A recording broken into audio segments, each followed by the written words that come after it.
The first voice came from somewhere behind her, sharp and certain, as if truth could be decided by whoever spoke loudest. She stole it. I saw her take it. And the words hung in the dry air like dust that refused to settle, while Ayanna Redleaf said nothing and kept her fingers closed tight around the small object hidden in her palm as the heat pressed down from a sky without clouds, and the wooden storefronts watched in silence like they had seen this before and chosen to forget. Another voice followed from the left, rougher, older, claiming she brought sickness with her, that ever since she walked into town the well water tasted wrong and the cattle refused to drink. No one questioned how a woman traveling alone could carry that kind of power, and no one asked why fear always needed a face before it could speak. They only needed something to point at, and she stood there with dark hair falling across her face and dust clinging to her skin, and that was enough. The sheriff lingered near the edge of the crowd, hat pulled low, thumb hooked against his belt as though he might remember his duty if he held it long enough, but his eyes kept shifting from one man to another, searching for agreement instead of truth, and finding plenty of it. "You're going to open your hand," someone said, stepping closer, boots grinding against gravel in slow, deliberate steps. "What is in there belongs to this town, belongs to decent people." The word decent carried weight here, but it bent easily depending on who was speaking. Ayanna did not look up. Her breathing stayed steady, measured, like someone counting each second instead of fearing it, and that unsettled them more than anything else because guilt usually talked and innocence usually pleaded, but she offered neither. She just held on. A woman in a faded dress pointed from the crowd, her voice shaking with something that sounded like grief but felt like anger. "My husband is gone, and she was the last one seen near him. That is what matters. Not what she says, not what any of us think we saw. That is enough." Enough repeated itself like a drumbeat until it became truth simply because no one wanted to argue with it. The circle tightened a few inches, not enough to touch her, not yet, but close enough that she could feel the weight of their eyes, the smell of sweat and leather, and something sour that came from fear pretending to be righteousness. Someone laughed quietly, and it was the wrong sound at the wrong moment, thin and uncertain, as if even he knew this was not something to laugh at, but did not know what else to do with the tension building in his chest. "Open it," another voice insisted, softer this time, almost curious, like a child asking to see something hidden. "What are you so afraid we will find?" And that question lingered because it carried a different kind of weight, not accusation but doubt, and doubt was dangerous in a place that depended on certainty to keep itself standing.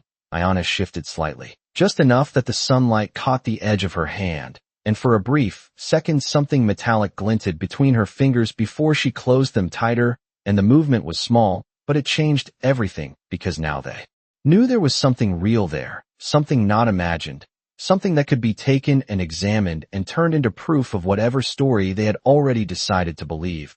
The murmur grew louder, no longer scattered voices, but a single current pulling in one direction.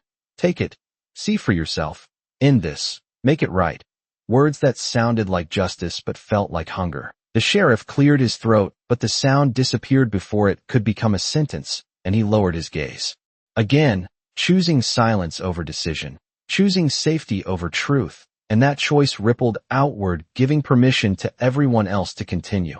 Ayanna's knuckles whitened slightly from the pressure of holding on, but her shoulders remained straight, her stance unbroken, as if whatever rested in her palm weighed more than the fear pressing in from all sides. And somewhere at the far edge of the street a horse shifted its weight, leather creaking softly, unnoticed by most, because all eyes were fixed on the girl in the center, and the small unseen thing. She refused to surrender. And in that moment the town held its breath without realizing it, balanced on the edge of something none of them fully understood yet, but all of them were already part of. It was the sheriff who finally stepped forward, not out of courage but because the silence had grown too heavy for him to stand at the edge any longer, his boots dragging slightly in the dust, as though each step needed permission from the men behind him, and when he spoke his voice carried that same borrowed weight. "Now listen here," he said, trying to sound steady, trying to sound like law instead of a man looking over his shoulder. "We are going to do this proper." And the word proper drifted through the crowd, without landing anywhere solid, because everyone knew that whatever was happening had already stepped outside anything resembling proper. A man near the front crossed his arms and shook his head. Proper would have been stopping her before she stepped foot in town. Proper would have been sending her back where she came from. The agreement came quick, too quick, nods and murmurs stacking on top of each other until the sheriff's attempt at order dissolved into something thinner than before. Ayanna lifted her eyes for the first time, not toward the loudest voice but toward the man who claimed authority, and for a moment their gazes met, and something passed between them. Not anger, not fear, but a quiet question that he did not have the strength to answer. His eyes dropped first. That was all it took. The man who had stepped closest reached out a hand, not striking, not forcing, just hovering inches from her closed fist as if testing whether the air itself would stop him. "You are making this harder than it needs to be," he said, softer now. "Almost reasonable. Just open your hand and let us see. If you are telling the truth, then there is nothing to hide." And there it was, the oldest lie dressed up as fairness. Ayanna's fingers tightened again. The small glint vanished completely, and the movement was enough to stir the crowd once more. "See that?" he said, turning his head just enough to gather witnesses.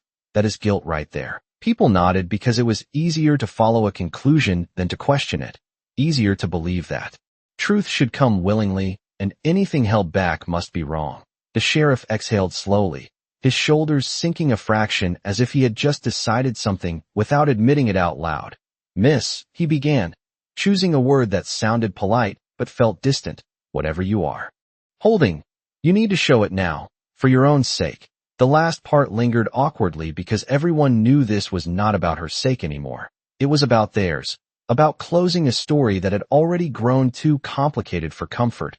Ayanna did not move. The wind shifted slightly, carrying the smell of dry wood and sun-warmed leather across the street, and somewhere a loose sign creaked against its chain. A slow, uneven rhythm that filled the spaces between voices. The man in front withdrew his hand just long enough to gesture toward the others. "We are not asking again," he said, and this time the words landed heavier, not louder but firmer, like something settling into place, a line drawn without needing to be marked. The circle tightened another inch. Still no one touched her. Not yet, but the distance was gone now, replaced by a presence that pressed in from every side.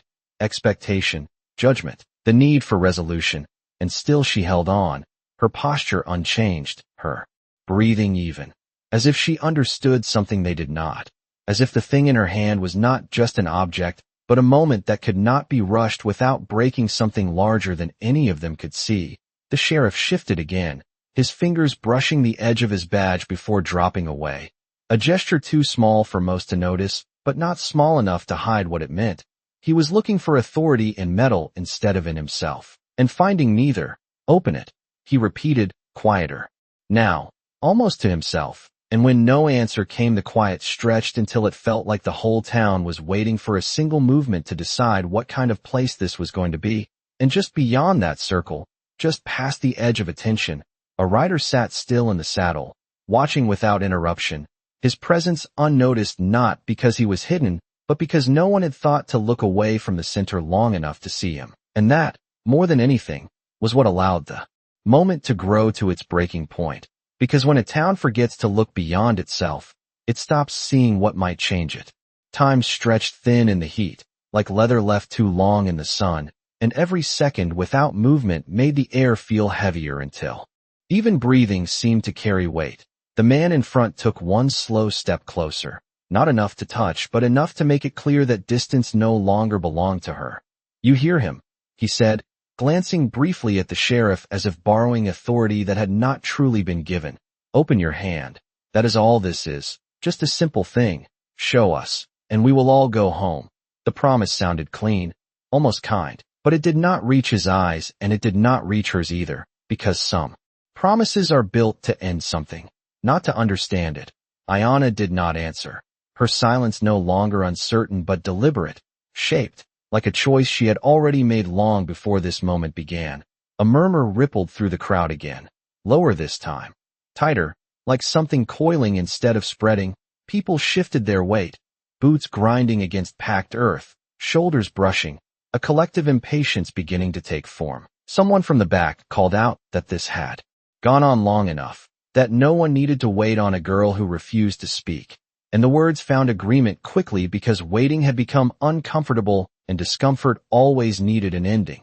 The sheriff lifted his hand slightly as if to quiet them, but the gesture fell short, stopping halfway before dropping again. He was losing the space between himself and the crowd, and he knew it. The badge on his chest catching a brief flicker of sunlight that did nothing to strengthen his voice when he tried again. "This is your last chance," he said, and the phrase sounded practiced, like something he had heard before rather than something he believed now. Ayana's eyes moved slowly across the faces around her, not searching for help, not pleading, just seeing them one by one as if memorizing something they would not remember themselves. And when her gaze returned to the man closest to her, there was no fear in it, only a quiet steadiness that unsettled him more than defiance would have. "You think holding on to that changes anything?" he asked, his tone shifting slightly, less certain now, more probing, as if he needed her to react in order to regain footing. But she did not give him that. Her fingers remained closed, her shoulders still, and that stillness began to feel like resistance in a way none of them could quite name. The circle pressed tighter again, not by command but by momentum, each person stepping forward a fraction because the one beside them had done the same, until space itself seemed to disappear and the center of the street became something smaller than it had been moments before. The heat rose from the ground in soft waves, blurring the edges of boots and shadows, and somewhere above them a hawk circled once, silent, unseen by most, but part of the same stillness that had settled over the scene. The man nearest her exhaled sharply, a sound of decision more than frustration, and this time his hand did not hover. It moved closer, slow, deliberate, reaching not with force, but with the certainty of someone who believed he was about to prove himself right. And just as his fingers came within inches of hers, a new sound entered the space. Not loud, not sudden, but different enough to cut through everything else. The soft, measured step of a horse. Shifting weight. The faint creak of leather that did not belong to the crowd. A few heads turned instinctively, just enough to notice what had been there all along but ignored. A rider sitting still at the edge of the street, hat low, posture relaxed in a way that did not match the tension in the air. He had not moved forward, had not called out, had not done anything to claim attention, and yet now that he was seen, it was impossible to look away. The man reaching for Ayana's hand paused, not because he was told to, but because something in the presence of that rider made certainty hesitate. The sheriff noticed him next, his expression tightening in a way that suggested recognition or at least awareness, and the crowd followed, their focus shifting just enough for the moment to change shape. The center was no longer only her, it had widened, divided, uncertainty slipping in where before there had only been agreement. And through it all Ayana did not move, her hand still closed. The small hidden object still held like a quiet truth waiting for the right moment to be seen, while the man on the horse simply watched, saying nothing, doing nothing, and somehow altering everything just by choosing not to look away. No one spoke at first, because the presence of a man who did not rush to fill silence has a way of taking control of it, and the rider let that silence sit exactly where it was, heavy and unfinished, his horse standing calm beneath him, head low, ears flicking once at the shifting air, as if even the animal understood that nothing here required sudden movement. The man's hat cast a shadow across his face, but not enough to hide the stillness in his posture, the kind of stillness that did not come from hesitation, but from decision already made. And when he finally guided the horse forward, it was not fast, not dramatic, just a slow measured step that drew a soft line through the dust and through the crowd's attention at the same time. People shifted without being told, parting slightly, not out of respect yet, but out of uncertainty. And uncertainty is often the first crack in something that once felt solid. He stopped just short of the circle, not entering it, not claiming it, only close enough that his presence could no longer be ignored. The man nearest Ayana glanced toward him, irritation flashing across his face like a man who had been interrupted mid-sentence. "You got business here?" he asked, the question edged with challenge, but lacking the force it might have carried moments ago. The rider did not answer right away. His gaze moved from the man to Ayana, and then across the gathered faces, not searching, not judging, just seeing, and that alone unsettled more than any accusation could have, because being seen without being addressed leaves room for doubt to grow. Finally he spoke, his voice low, steady, carrying just enough to reach the edges without needing to rise.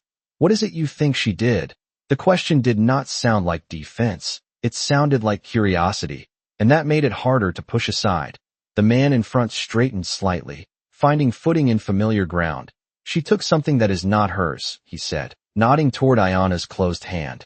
And that is enough for us. The rider tilted his head a fraction, as if considering a detail that did not quite fit. Enough for what? He asked, and the words landed softer than expected but carried further than the first. The crowd shifted again, a few glances exchanged, not because the question was complicated but because it was simple in a way that left no place to hide. Enough for justice, someone answered from behind, louder than necessary, and a few others echoed it. Justice, the word repeated until it sounded complete again. The rider's gaze moved toward the sheriff then, pausing there a second longer, and the sheriff felt it, straightening instinctively though nothing had been demanded of him. That your word? The rider asked, and the sheriff hesitated just long enough for the answer to weaken before it. Formed, we are keeping order, he said, and even as he spoke it sounded like something less than what had been claimed before. The rider gave a small nod, not agreement, not disagreement, just acknowledgement that the words had been spoken, and then his attention returned to Ayana, who had not shifted, not looked away, her hand still closed, her stance unchanged as if she had been waiting for something that had nothing to do with the crowd at all. The rider studied her a moment, not long, just enough to recognize something in the way she held herself, something that did not belong to fear or guilt or defiance, something quieter, and when he spoke again it was not to the crowd, not to the sheriff, but to her. What are you holding? He asked, and unlike the others the question did not carry demand, it carried space, and that space made all the difference. Because for the first time since the circle formed the question was not trying to take something from her, it was asking her to decide whether to give it. The crowd felt that shift even if they could not name it. The tension did not break, but it changed direction, no longer pressing only inward but stretching outward as well, waiting, watching, and for a brief second the entire town seemed to pause on that edge between force and choice, between what had been decided and what might still be understood, and in that pause the rider did nothing more. He did not reach, did not threaten, did not step closer. He simply remained where he was, steady in the saddle, letting the question stand on its own, and somehow that was enough to stop everything from moving forward, if only for a moment longer.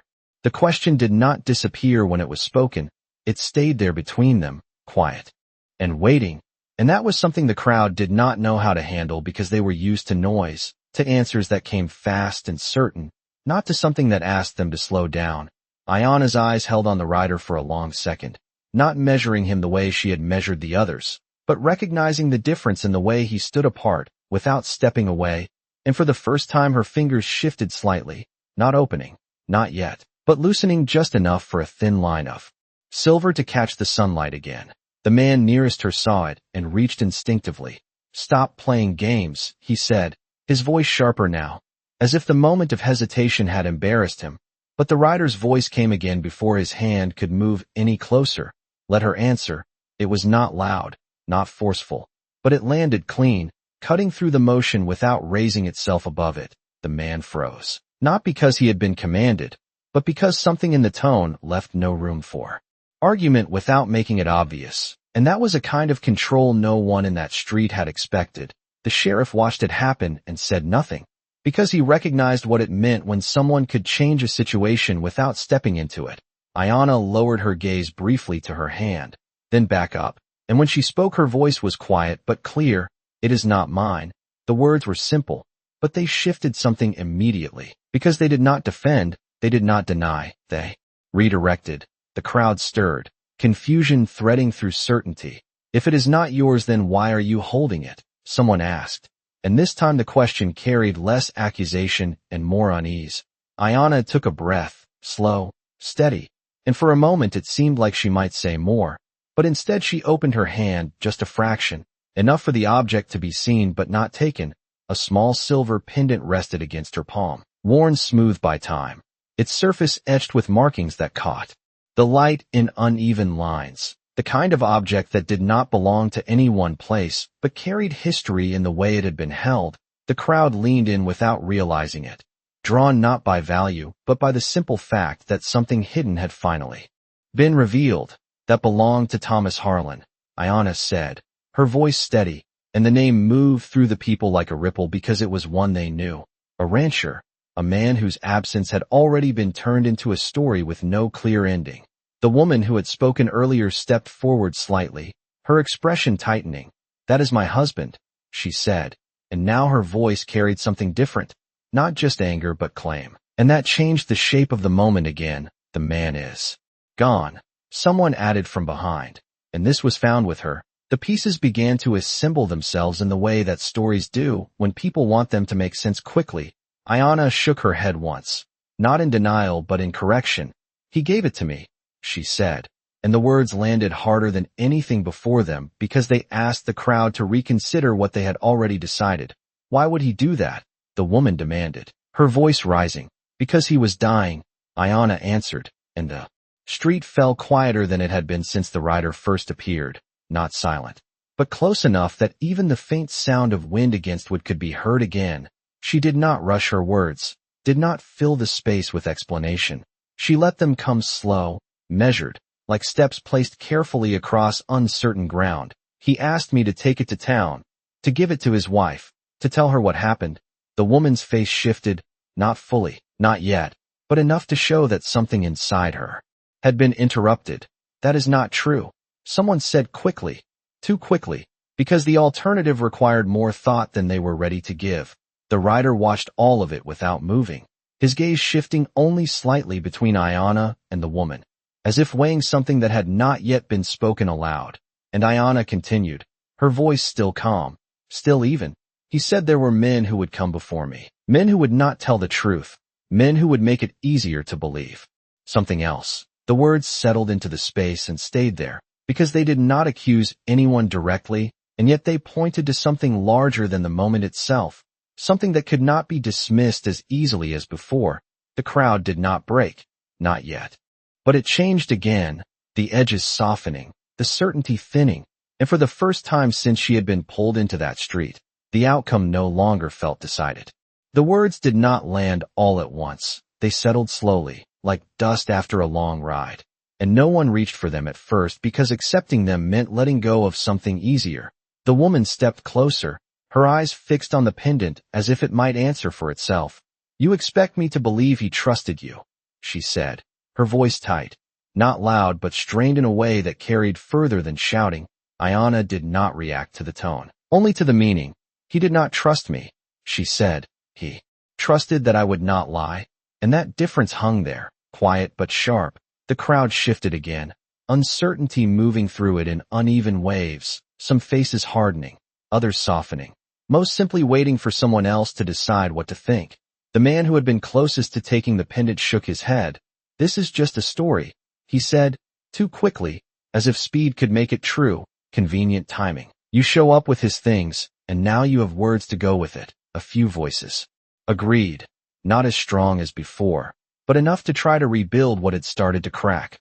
Ayanna's hand remained open now, the pendant resting where all could see it.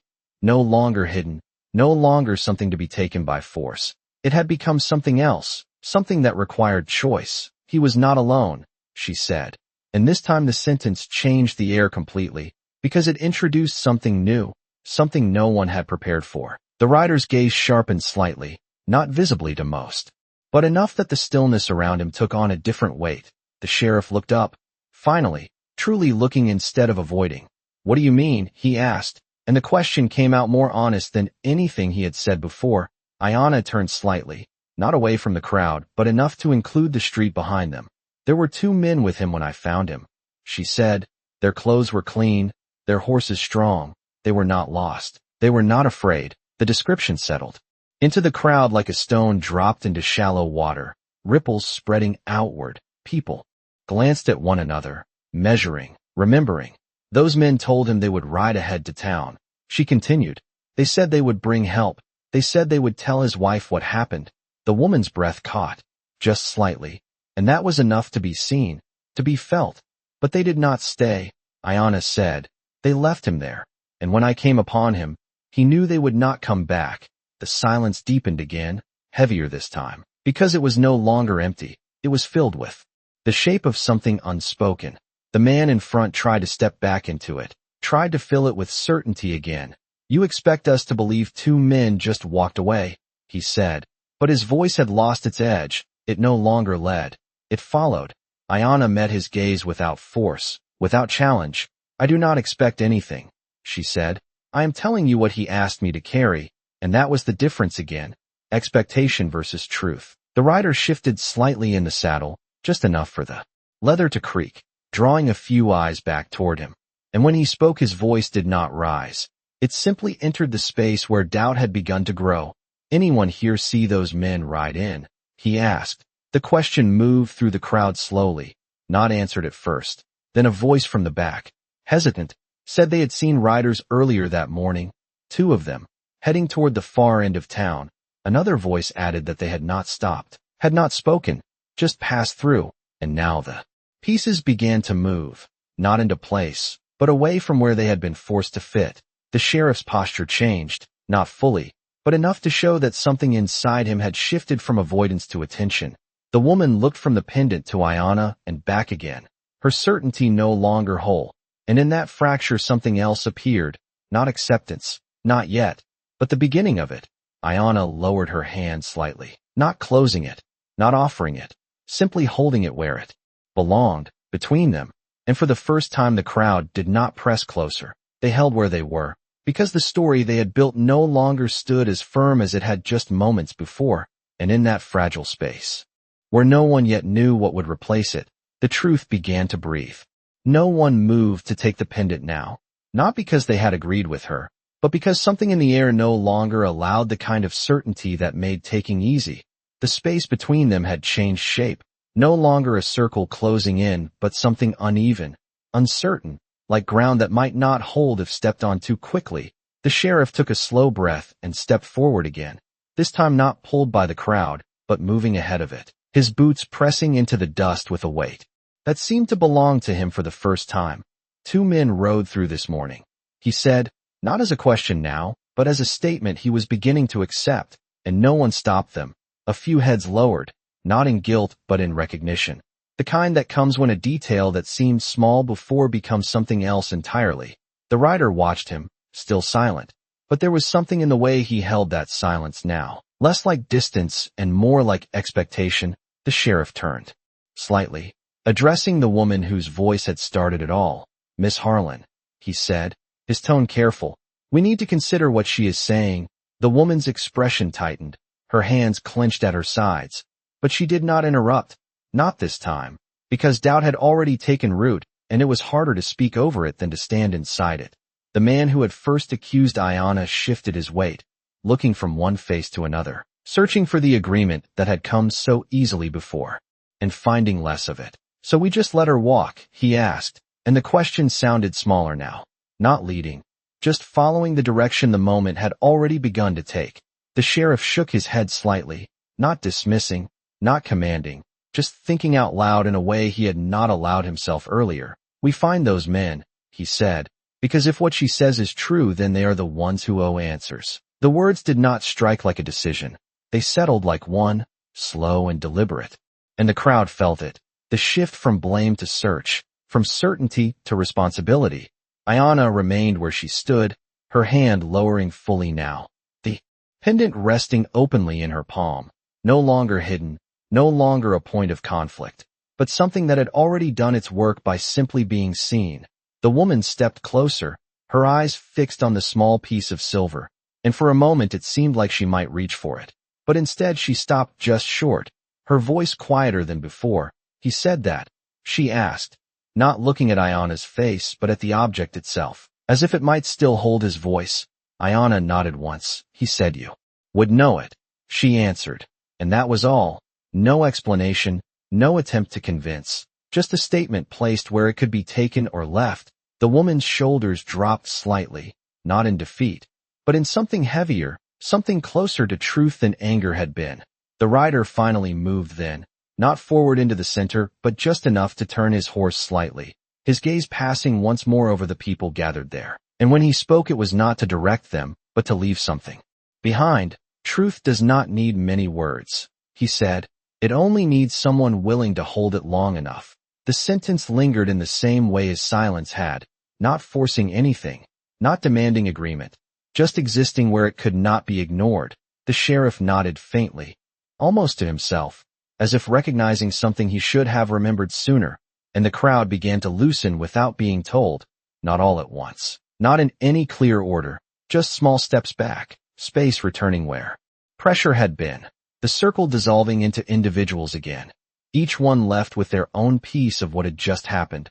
Ayanna closed her hand gently around the pendant once more, not to hide it, but to carry it the way it had been meant to be carried all along, and without waiting for permission, without asking for acknowledgement, she stepped past the space where the circle had been, walking toward the far end of the street where the dust stretched open and unclaimed.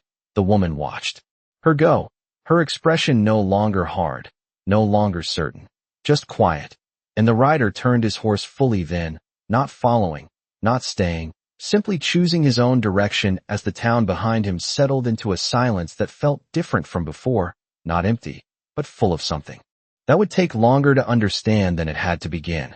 The town did not return to noise right away.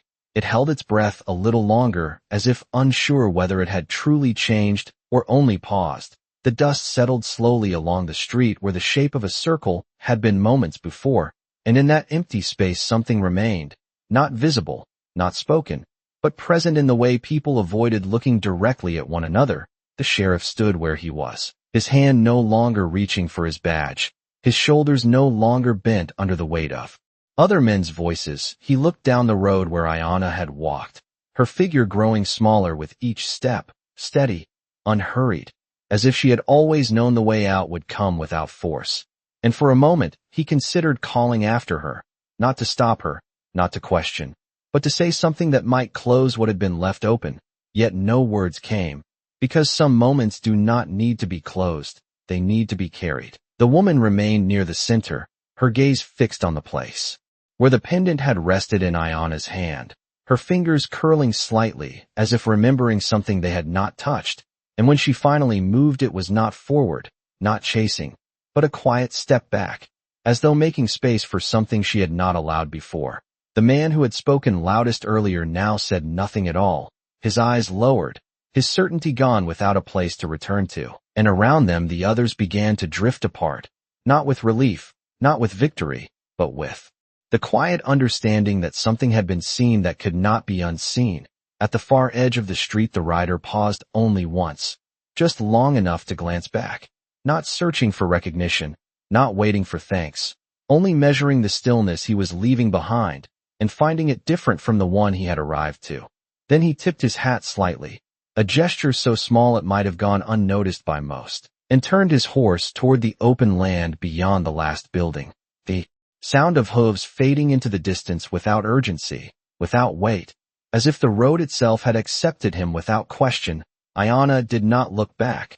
She walked with the same steady pace, the pendant now hidden again within her hand, not as something to protect, but as something already delivered in the only way that mattered. The wind moved gently through the street, lifting a thin layer of dust that caught the sunlight before settling again, and in that brief shimmer the town stood between what it had been and what it might become. The sheriff finally turned, his voice low but clear enough to carry. "We will find those men," he said, not as an order, not as a promise to others, but as something he owed to himself. And this time no one argued, no one needed to, because the direction had already changed. The woman nodded faintly, her expression no longer hardened by anger, but softened by something quieter, something that would take longer to understand. And one by one the people returned to their places, their shops, their routines, but not quite the same as before, because the story they had almost believed had been replaced by one they would have to live with. And out beyond the town where the road stretched wide and empty, two figures moved in opposite directions under the same sky, neither looking back, neither needing to, because out here justice did not arrive with noise or force. It arrived in the moment someone chose to hold the truth instead of letting it fall, and sometimes that was enough to change everything without a single shot being fired.